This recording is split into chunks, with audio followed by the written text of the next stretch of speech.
Jangan lupa like, komen, subscribe, dan jika Bapak Ibu serta sahabat-sahabat yang diberkati Tuhan menyukai konten saya, mohon jangan lupa untuk dibagikan.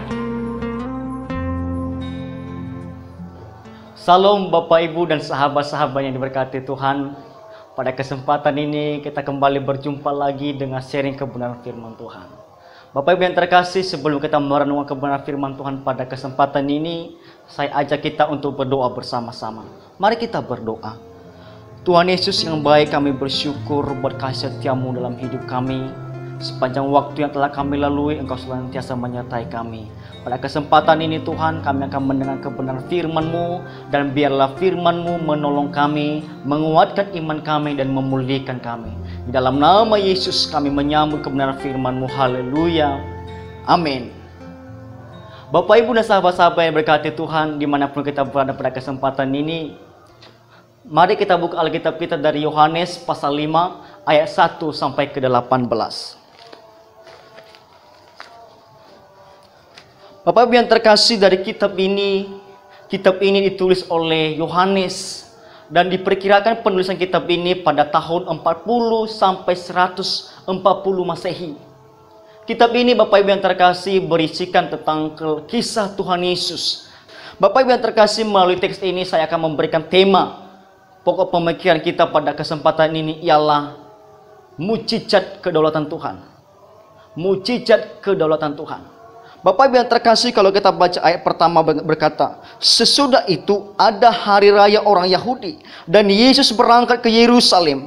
Di Yerusalem dekat pintu gerbang domba ada sebuah kolam yang dalam bahasa Ibrani disebut Betesda. Ada 5 serambinya, dan di serambi-serambi itu berbaring sejumlah besar orang sakit, orang-orang buta, orang-orang timpang, dan orang-orang lumpuh yang menantikan goncangan air itu. Sebab sewaktu-waktu turun malaikat Tuhan ke kolam itu dan mengoncangkan air itu, barang siapa yang terdahulu masuk ke dalamnya sesudah goncangan air itu menjadi sembuh apapun juga penyakitnya. Bapak Ibu yang terkasih, kalau kita melihat kisah ini, ada sebuah kolam yang dipercayai oleh orang-orang pada saat itu bahwa kolam ajaib yang bisa menyembuhkan apapun penyakit yang mereka derita. Nah, Bapak Ibu yang terkasih, di ayat 5 berkata, di situ ada seorang yang sudah 38 tahun lamanya sakit. Ada seorang lumpuh yang sudah 38 tahun. Dia sakit Bapak Ibu dan menanti-nantikan kesembuhan ketika goncangan air itu ada. Bapak Ibu yang terkasih, di dekat kolam itu ada bermacam-macam orang sakit. Ada orang timpang, ada orang buta, dan juga ada orang lumpuh. Bapak Ibu yang terkasih, kalau kita bandingkan orang buta, orang timpang, dan orang lumpuh, siapakah yang duluan mendapatkan kesembuhan ketika goncangan kolam itu ada? Apakah orang timpang, apakah orang buta, ataupun orang lumpuh? Saya lebih dekatkan Bapak Ibu yang terkasih. Ada 3 orang buta, ada 3 orang timpang, dan 1 orang lumpuh. Di antara mereka ini, ketiga kelompok ini, manakah yang lebih duluan sembuh? Menurut pandangan saya, orang timpang. Kenapa? Karena hanya timpang, dia langsung bisa jalan.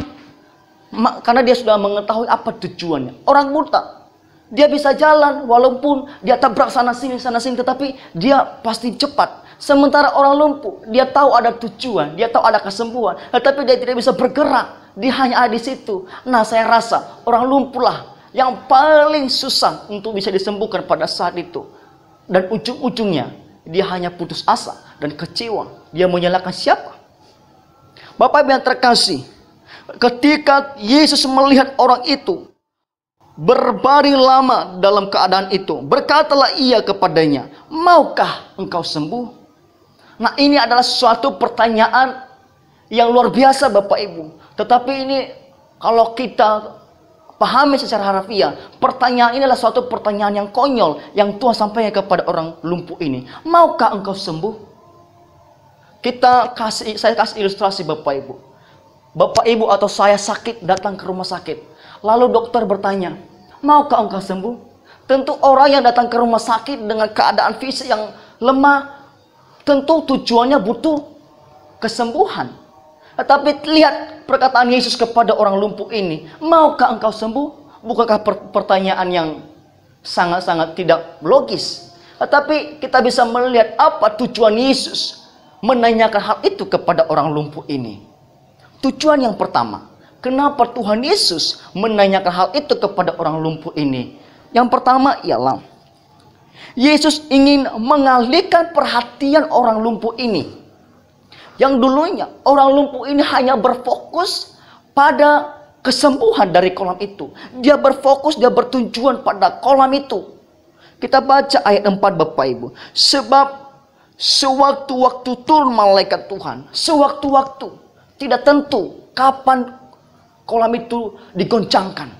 Makanya orang-orang yang sakit ini sangat fokus sekali menaruh harapannya pada goncangan kolam ini. Nah Bapak Ibu yang terkasih, ketika keadaan itu sudah menguasai diri orang lumpuh ini, maka Yesus bertanya kepadanya, maukah engkau sembuh? Supaya kenapa Tuhan bertanya ini? Supaya orang lumpuh ini memberikan perhatiannya kepada Tuhan. Kedua, mengapa Tuhan Yesus menanyakan kepada orang lumpuh ini, maukah engkau sembuh? Tuhan Yesus sedang ingin mengetahui isi hati daripada orang lumpuh ini. Tuhan Yesus ingin mengetahui apa isi hati orang ini. Tuhan Yesus mau supaya orang yang lumpuh ini curhat kepadanya. Sehingga dia menanyakan, maukah engkau sembuh?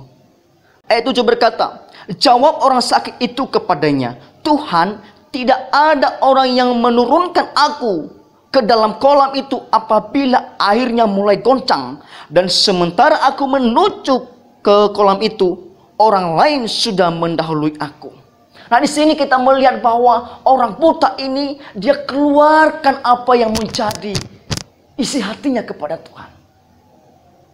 Tuhan menanyakan itu tadi, maukah engkau sembuh?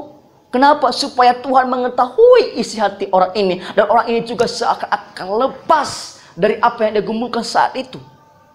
Dia menggumulkan bahwa dia mau sembuh. Tetapi dia mengalami kendala, yaitu tidak ada orang yang mengangkatnya ketika kolam itu bergoncang. Nah sekarang dia curhat kepada Tuhan. Tuhan, tidak ada orang yang mengangkat saya ketika kolam itu bergoncang. Sekarang pelajaran yang kita ambil dari pertanyaan Tuhan itu, maukah engkau sembuh? Ialah Tuhan mau orang itu supaya menyampaikan isi hatinya. Artinya kepada kita, maukah kita terbuka kepada Tuhan? Mau kita sampaikan isi hati kita kepada Tuhan? Sama seperti orang lumpuh ini ketika Tuhan bertanya kepadanya, maukah engkau sembuh? Maka demikian juga kita, mari kita sampaikan kepada Tuhan apa yang menjadi keluhan-keluhan kita, apa yang menjadi beban-beban kita. Biarkan Tuhan yang bekerja. Di sini kita melihat Bapak Ibu yang terkasih, suatu tindakan yang Tuhan Yesus lakukan dan suatu respon yang orang lumpuh ini sampaikan kepada Tuhan. Dia keluarkan apa yang menjadi isi hatinya. Kita lihat ayat 8 Bapak Ibu. Dia berkata, Yesus berkata, kata Yesus kepadanya, bangunlah, angkatlah tilammu dan berjalanlah. Dan pada saat itu juga sembuhlah orang itu, lalu ia mengangkat tilamnya dan berjalan. Bapak Ibu yang terkasih, kita lihat setelah Tuhan menemukan jawaban dari orang ini, Tuhan Yesus berkata kepadanya, bangunlah, angkatlah tilammu dan pergilah.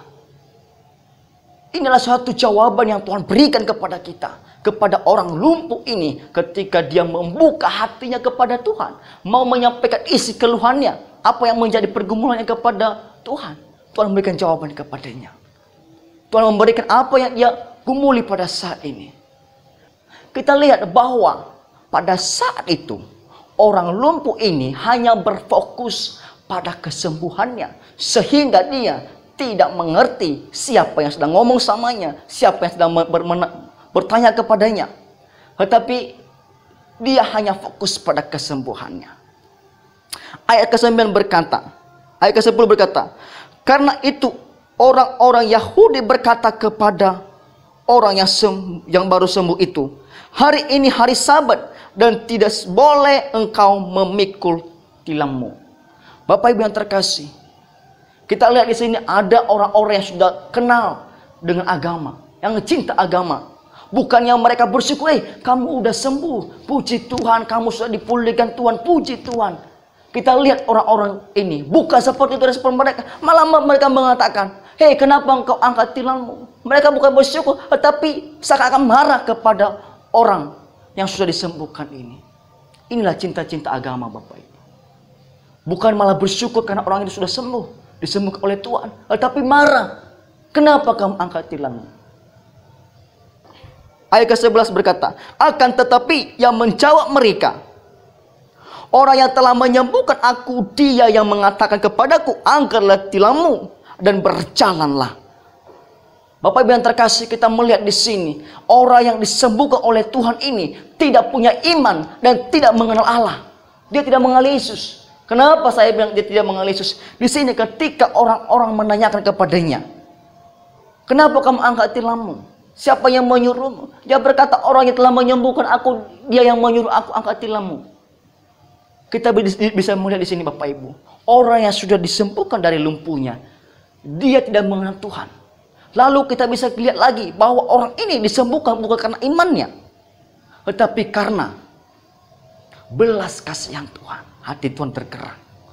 Nah, di sini kita melihat bahwa kesembuhan itu ialah kedaulatan Allah, bukan karena usaha manusia, tetapi karena kehendak Tuhan. Ayat ke-12 berkata, mereka bertanya kepadanya, siapa orang itu yang berkata kepadamu, angkatlah tilangmu dan berjalanlah. Tetapi orang yang baru sembuh itu tidak tahu siapa orang itu, sebab Yesus telah menghilang di tengah-tengah orang banyak di tempat itu. Bapak Ibu yang terkasih, di sini kita lebih mengetahui bahwa orang yang telah disembuhkan dari kelumpuhannya ialah orang yang tidak mempunyai iman dan tidak mengenal siapa yang menyembuhkannya. Untuk itu kita bisa mengerti bahwa kesembuhan, mukjizat itu bukan usaha manusia, tetapi kedaulatan Tuhan. Amin, Bapak Ibu yang terkasih. Ayat ke-14 berkata, kemudian Yesus bertemu dengan dia di dalam bait Allah, lalu berkata kepadanya, engkau telah sembuh. Jangan engkau berbuat dosa lagi, supaya padamu jangan terjadi yang lebih buruk. Kebanyakan memang Bapak Ibu, penyakit yang kita derita atau penyakit yang dialami manusia dari dosa. Tetapi saya mau katakan, tidak semua penyakit berawal dari dosa. Nah, dalam kisah ini menekankan bahwa dia sakit berawal dari dosa. Karena Tuhan berkata, jangan berbuat dosa lagi. Artinya, dia sudah berbuat dosa sebelumnya. Bapak Ibu yang terkasih, ayat ke-15 berkata, orang itu keluar lalu menceritakannya kepada orang-orang Yahudi bahwa Yesuslah yang telah menyembuhkan dia. Dan karena itu orang-orang Yahudi berusaha menganiaya Yesus karena ia melakukan hal itu pada hari Sabat. Tetapi ia berkata kepada mereka, Bapakku bekerja sampai sekarang, maka aku juga bekerja. Bapak Ibu yang terkasih, kita melihat di sini seorang yang sudah disembuhkan oleh Tuhan. Ketika dia disembuhkan, dia tidak mengenal Tuhan. Ketika dia disembuhkan, dia tidak punya iman. Tetapi ketika dia mengalami perjumpaan kedua kali kepada Tuhan, dia baru mengenal, dia baru tahu bahwa yang menyembuhkan dia itu adalah Yesus. Lalu dia menceritakan kepada orang-orang yang menanyakan kepadanya tadi. Di sini kita belajar bahwa kesempatan untuk mengenal Tuhan selalu ada di setiap waktu. Tak pernah dibatasi. Mungkin Tuhan sudah menolong kita, tapi kita lupa sama Tuhan. Tuhan selalu memberi kita kesempatan yang kedua. Amin, Bapak Ibu yang terkasih. Lalu Bapak Ibu yang terkasih, apa yang perlu kita pelajari dari peristiwa yang kita lihat ini, dari teks ini? Bagaimana kita tahu bahwa kedaulatan Tuhan itu? Pertama-tama dalam setiap pergumulan kita, ayat ke-6 berkata, Yesus melihat, mungkin dalam kehidupan kita, dalam persoalan kita, cek dulu diri kita, apakah Tuhan sudah melihat saya dan saudara? Mungkin dalam bisnis yang kita kerjakan, Tanya sama Tuhan, Tuhan apakah engkau sudah melihat bisnis saya ini?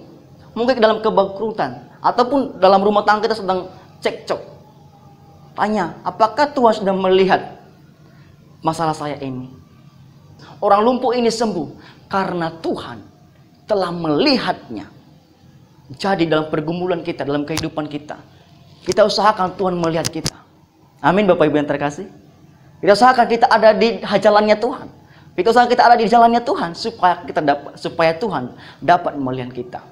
Kedua Bapak Ibu yang terkasih, ayat ke-11. Akan tetapi ia menjawab kepada mereka, orang yang telah menyembuhkan aku, dia yang mengatakan kepadaku, angkatlah tilangmu dan berjalanlah.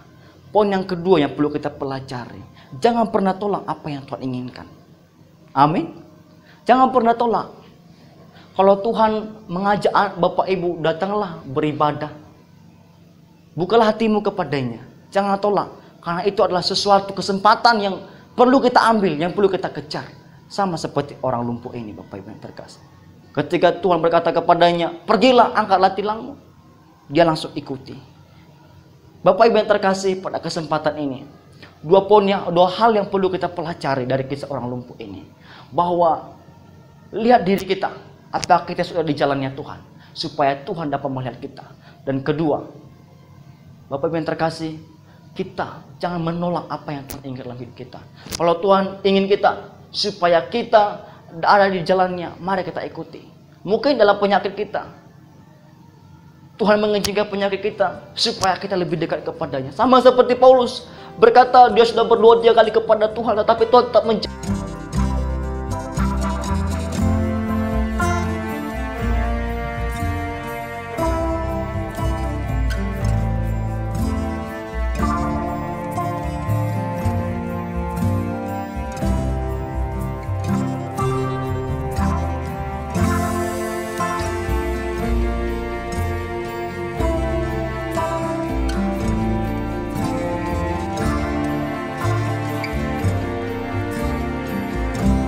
Jika Bapak, Ibu, serta sahabat-sahabat yang diberkati Tuhan menyukai konten saya, mohon jangan lupa untuk dibagikan.